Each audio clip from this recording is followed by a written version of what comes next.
All right, so today is Thursday, August 25th, 2022. It is also day 50 of SQL, and I'm here in HackerRank. I'm going to try it for the first time, and yeah, so it says to query all the columns for every row in the city table. So I'm not sure if it means just select everything from city. Is that what it means? Run code. It should select everything. Submit code.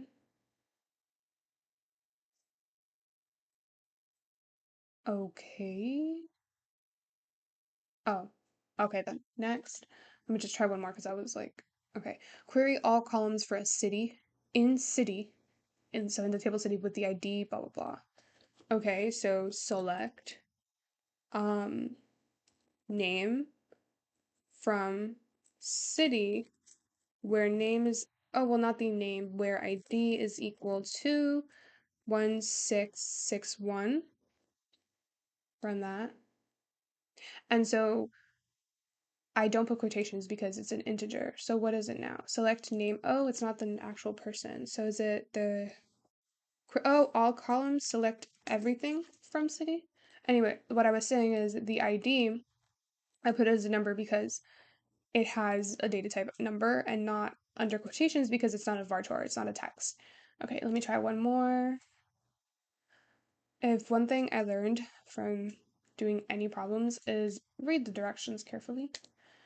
Next challenge, query all attributes of every Japanese city in the city table. The country code for Japan is JPN. Okay, so select everything from city. That's not how you spell city. Okay, whoa, okay. Where country code is equal to JPN. So that would end up being, now because the data type is text, let me just run it.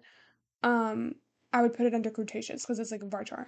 All right, let me just do one more. These are very it's very easy to just do one more and one more. Like it just keeps you going. Next challenge. Okay, query. Wow, I can't say anything. Query the names of all the Japanese cities in the city table.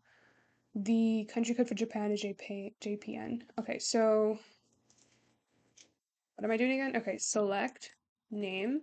Oh, so it is the name of the city. So name from city where country code is equal to JPN. So select all the names of the cities in Japan, I believe, if I spelled everything right. Query the names of all the Japanese cities. Okay, beautiful. All right, submit code. And wait. Okay, so yeah, I think that's it for today. Just a little quick practice. I'm gonna go now. Bye.